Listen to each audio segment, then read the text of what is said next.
Hello everyone, welcome back to another episode of Gaming the System, the podcast where three intersectional feminists examine gaming through a feminist lens. Today, I am your host Matt, and I'm here with my friend Jem. Hi. Hello Jem, and Alex. Hello Alex, you might be on mute, but we know you're here.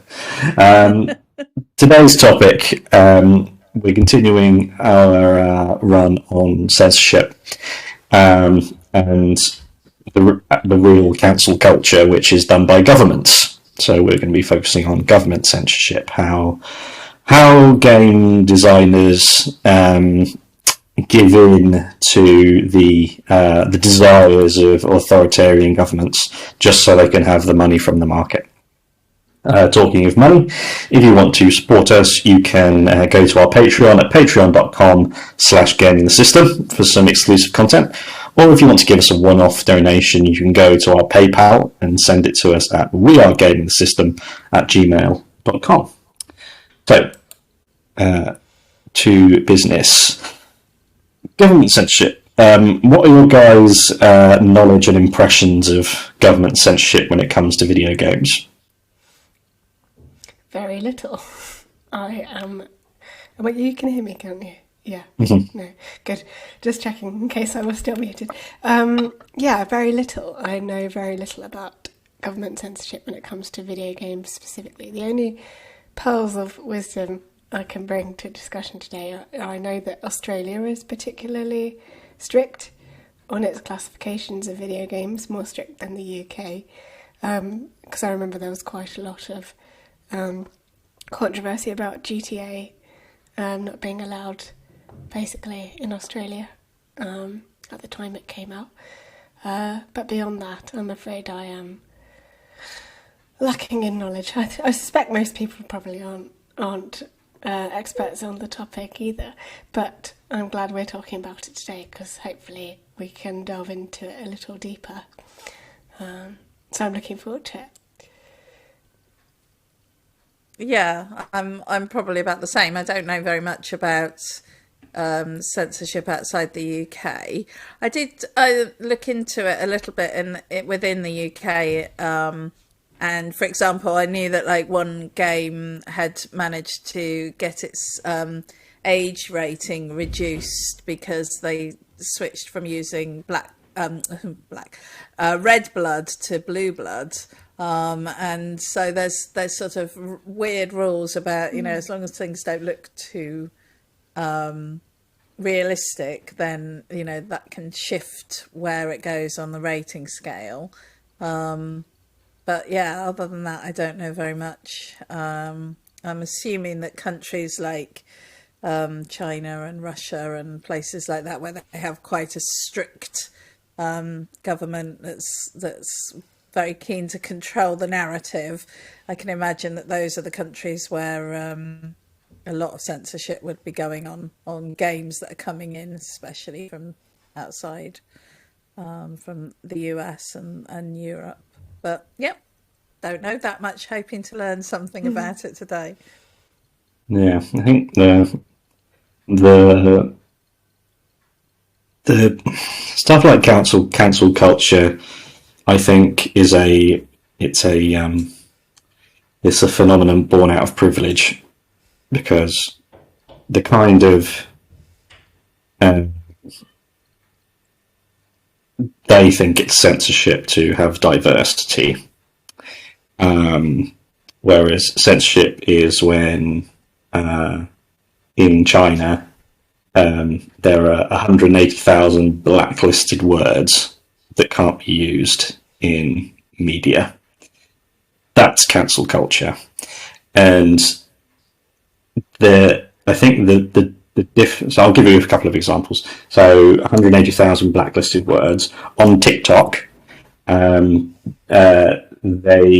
admitted that they were suppressing people who are disabled, LGBT community, and overweight. So it comes to, and you're not allowed to call there aren't any references allowed to Winnie the Pooh, because that's how people joke that Xi Jinping, the Prime Minister, looks like Winnie the Pooh.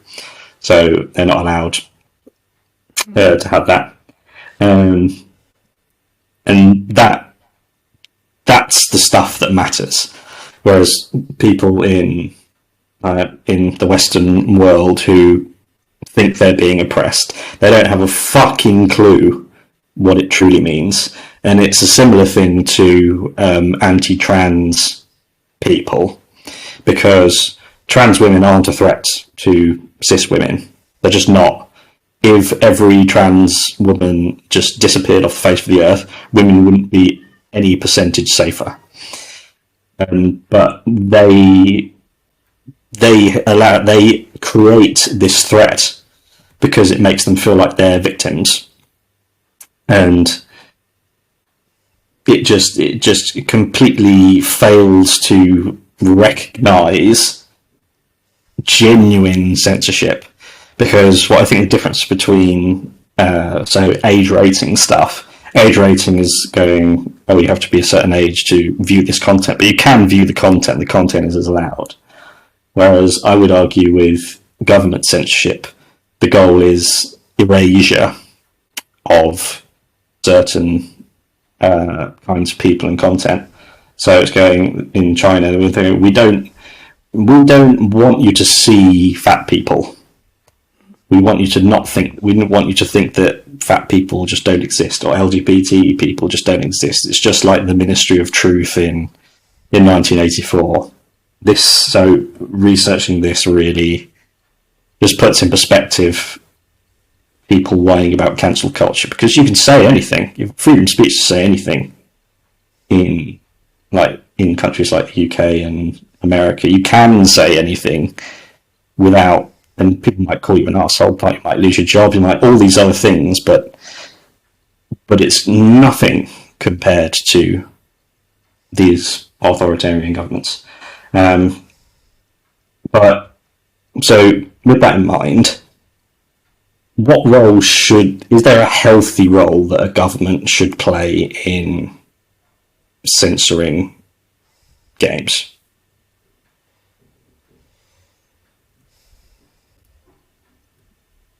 Muted. I think censoring is perhaps the problematic word, because, well, no, we have a very negative relationship with the word censor and censorship. So, but let's say that put the negative relationship to one side and talk about censoring as the description of deciding what can and can't be seen by the public, and and I think that happens all the time in our lives. We censor ourselves when we're speaking. Censorship happens across the board. It happens in advertising when we say that we can't advertise alcoholic drinks or tobacco in certain scenarios, and we can't. I think it was last year or the year before where they changed the advertising rules to say that they shouldn't show women in derogatory roles or over sexualized roles to deal with some of the sort of more misogynistic advertising. So I think there is some censorship that happens that is about society saying this is society's view of what is and isn't okay, and we're going to enforce that in the same way as we do with our laws and across the board. So I think that's one thing. So I think that's probably about as far as it should go, really. I think it should be I think the government's involvement should be very broad brushstrokes, and then within that, which is what we have in this country, we have another organisation who is responsible for deciding what rating films and TV shows get, and they are supposedly, and as far as I'm aware, are an independent body. So by doing it that way, you have a sort of, the government sets a basic broad idea of what we are and aren't going to accept, and then a a politically independent body is then responsible for looking at things like research on how do children react to violence, and is it, do we want this level of sexism or whatever in games, and I think that's basically as far as it should go. And then I would personally rather see a system of advisory than anything stronger than that. I like to know, if a game that I'm going to be playing with my daughter is going to be violent or have lots of swear words or whatever in, but then it's up to me, I think, as a parent, to then be able to say she is or isn't ready for that. But having an advisory age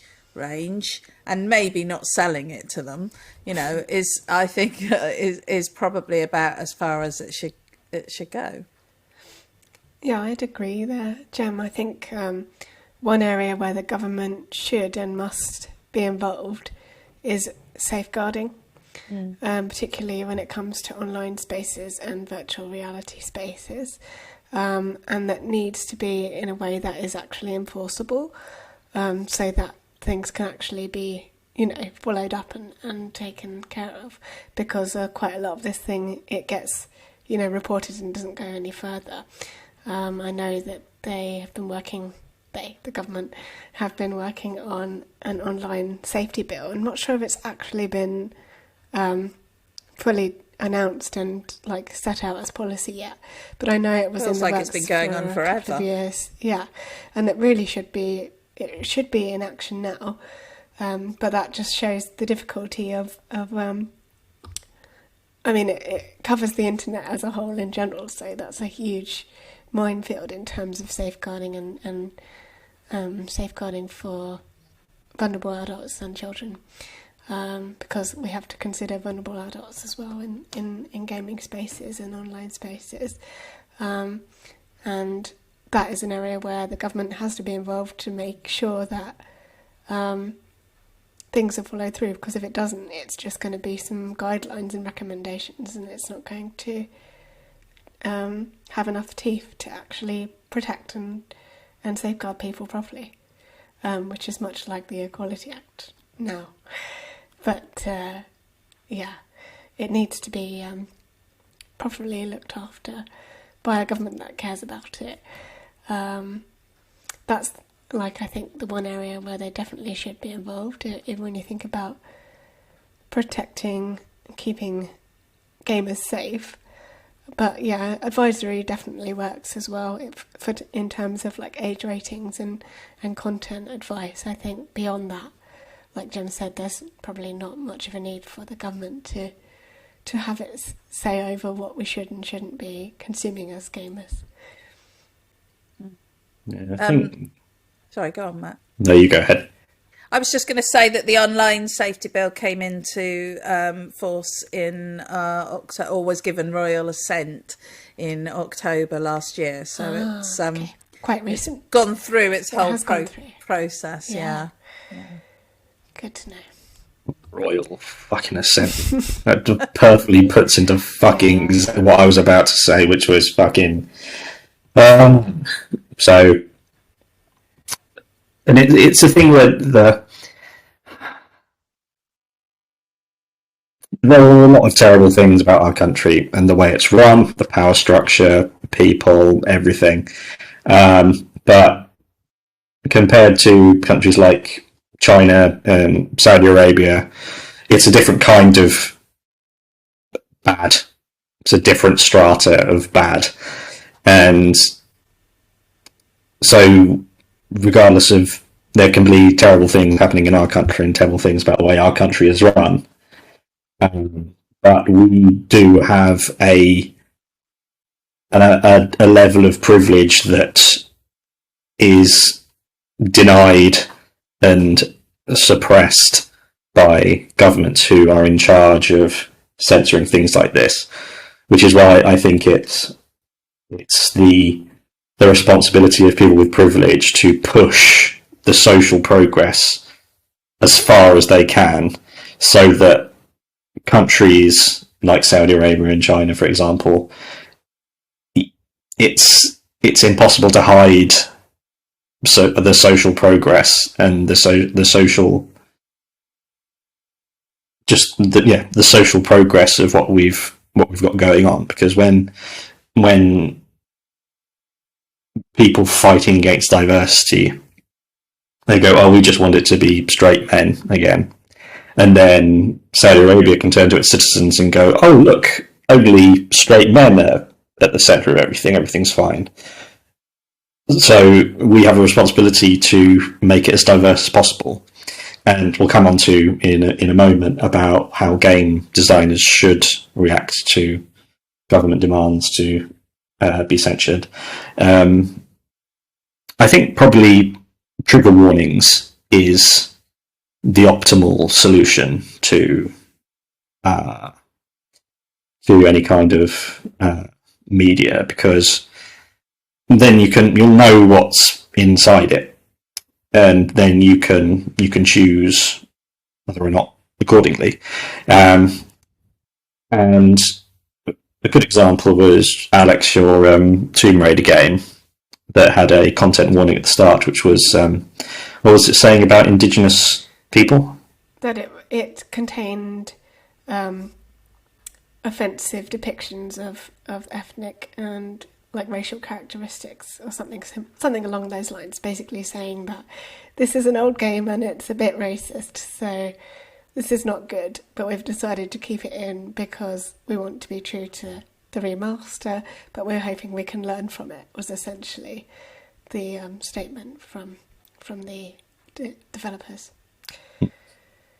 Jim Jeffries, a comedian, has a long joke about how the human race is on a train going down a track, and at the front you've got a couple of percent who are scientists who are driving the train forward with scientific progress, and then you've got people just living their normal lives, just supporting those scientists, so everything's going forward. And then you've got a couple of cars that are just lunatics who are just putting the brakes on as hard as they possibly can. And that's what cancel culture people are, just wanting to just be useless, deadweight, break-on arseholes. And there's it's so tricky, because if you say those people can't say what they want to say, but what they're saying is damaging to other people or offensive to other people, or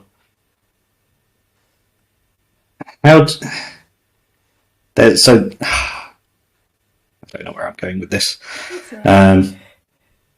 It's a tricky thing, I think, when because you can end up going round in circles, can't you? With someone calling someone out and then saying, "Oh, well, you can't say that," and then it's kind of like, "Oh, but you're being a hypocrite," blah blah blah blah. So it just kind of goes round in all these vicious circles, doesn't it? That's I think the tricky thing. I'm maybe. Slightly changing my position on some of these things. Just the discussions about them, because I've been listening to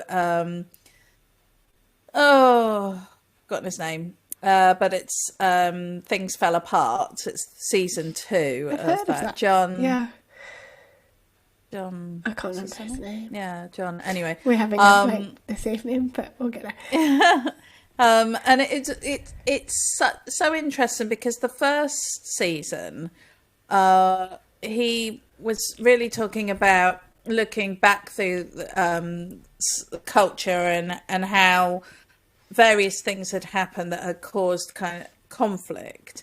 And in this season, he's talking more about a core of things that happened, actually, coincidentally, he said, in the first week of John Ronson, in the first week of in like 1 week in May in 2020, a whole bunch of things happened, and it's primarily sort of around linked to QAnon and conspiracy theories off the back of that, and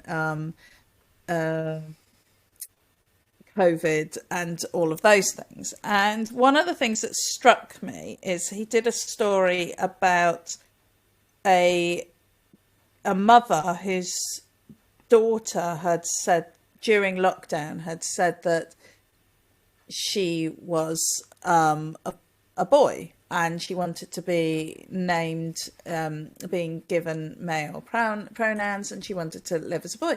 And the mother was actually like okay with this, like a little bit confused, but okay with it. And she went to the school and said to the school, please, I'm going to let you handle this however you see fit. But later down the line, she was told by her child that they had been in a meeting with the school where the school had sort of been saying things to them like, which toilets do you want to use? And, you know, do you want to do this and do you want to do that? And the mum felt really anxious about the fact that that this was all happening without her involvement. And the only reason she knew about it was because her child spoke to her about it. And the whole thing kind of spiraled out of control. And in the end, she was being used as a poster example, and talking at sort of like DeSantis speeches and things like that as an example of how, you know, her child had been forced by the school to transition, and everyone had made them be a boy and use male pronouns and use the male toilets and wear the male school uniform, and she was sort of like swept along by this. But the reality was that if at the start of it they had just been a little bit more engaged, whoever the school really, who was the one who was kind of like running with it, everyone was doing the right thing. Everyone in that scenario was doing the right thing, and it just really struck me that actually a lot of the basis for these fears are just lack of understanding, lack of awareness, lack of discussion, lack of lack of agency. Yeah. And so I think there's a lot that can be done to help that.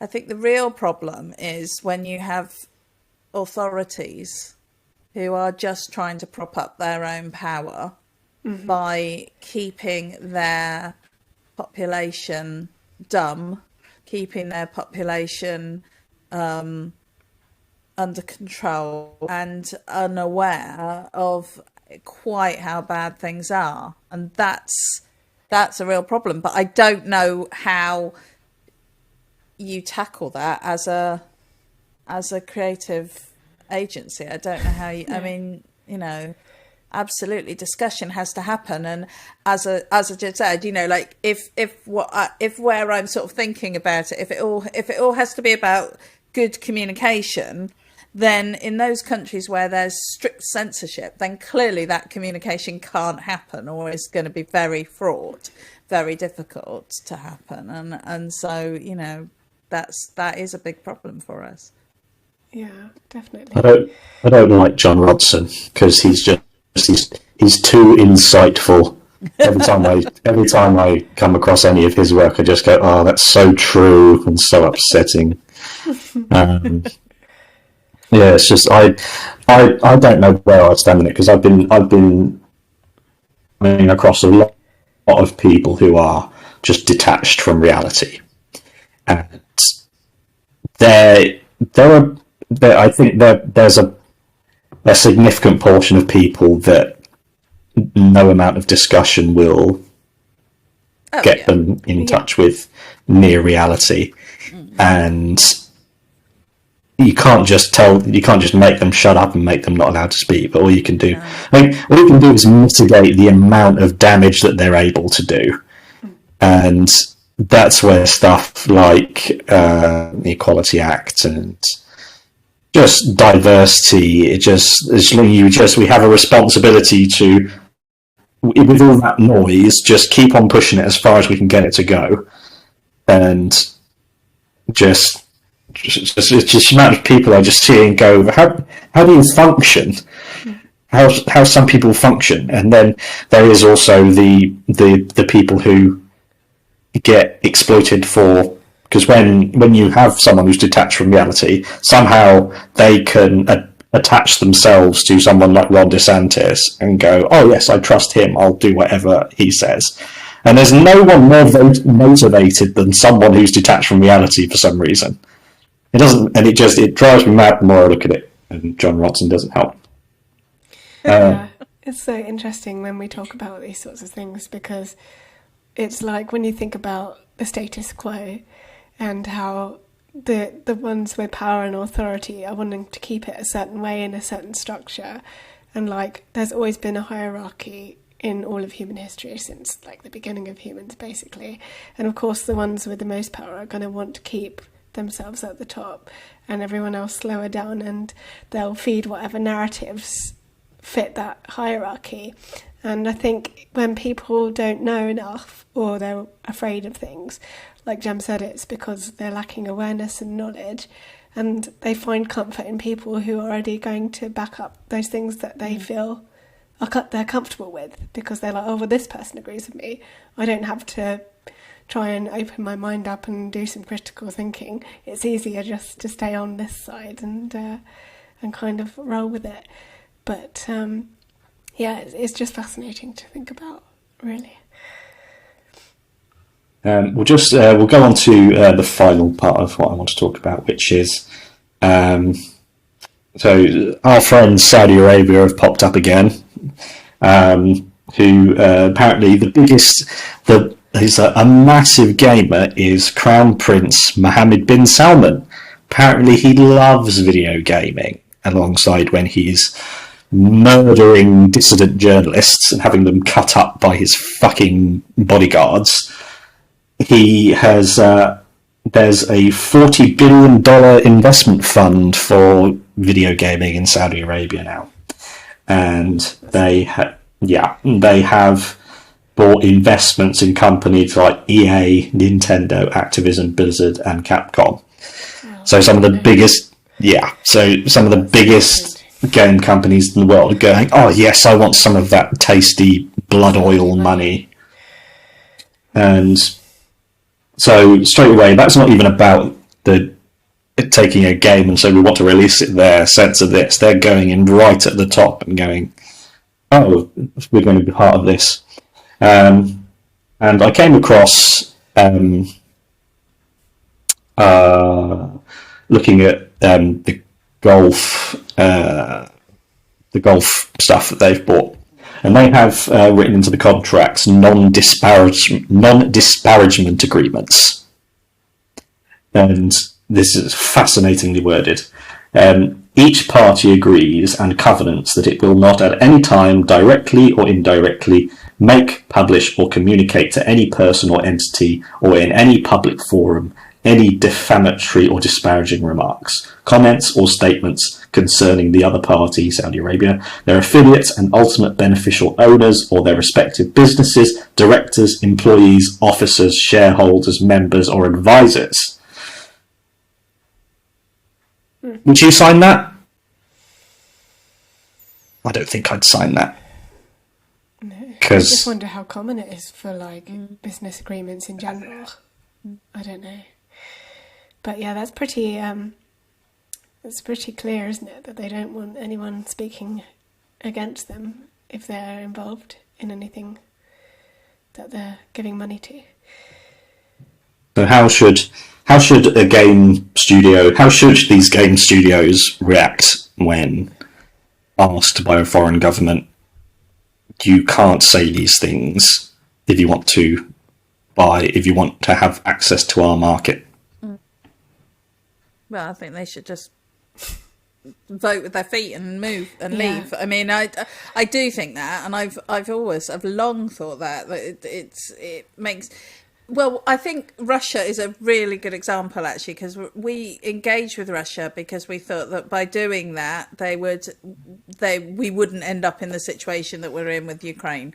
And even after they'd annexed the Crimea, they were still sort of kept in, was still doing deals with them. Germany was, very much engaged with them. And that's one of the reasons why it's been so shocking for everyone, because the idea is that if we share our cultures in that way, then they'll come around to our way of thinking. But the other way of looking at it is what I'm guessing Saudi Arabia is doing here, is if we infiltrate their cultures, then we get power over what they say about us when we do the things that they don't like. So and the only way that you can tackle that, is to say, okay, well, I'm not going to play with you. We're not going to have you in our gang, because there is nothing else that we can do in that scenario, I think. Mm-hmm. Yeah, it comes to just corruption. There are always going to be people with money who want to corrupt people. And just the sickening part is the people who take the money. And the way to fix corruption is for people to not take the money. And it's so disappointing over and over again. The people with the most already, the Djokovic's and the Nadals and the executives of these massive companies, they go, oh, can we just have a little bit more? And for the price of it is just catastrophic and beyond it. Every single time I read about Saudi Arabia, I see, this interesting stuff they're doing and a little bit about human rights. When that's the point of all this non-disparagement stuff, is to make Saudi Arabia see, they're trying to make social progress and go out into the world, and they've got some flaws, but they're working on it. But then all you have to do is read one article on the Human Rights Watch website, and you go, it's a horrifying dystopian nightmare. Yeah. And they are bribing the world to hide this. Yeah, it's that's exactly washing over everything, not just sports washing. It's now into gaming, as you've mentioned, Matt. But yeah, pretty much everything really now. I think they've been making moves for much longer than we've been aware of, seemingly, if they're already in these positions now. Yeah. Scary thoughts. Yeah, it's exhausting. Yeah. I wish everyone would just fucking relax. Everyone just fucking relax. And we can just enjoy our games in peace. Okay, so I think I will bring that episode to a close. That was an interesting conversation. Thank you everyone for watching or listening. We have content out every Thursday.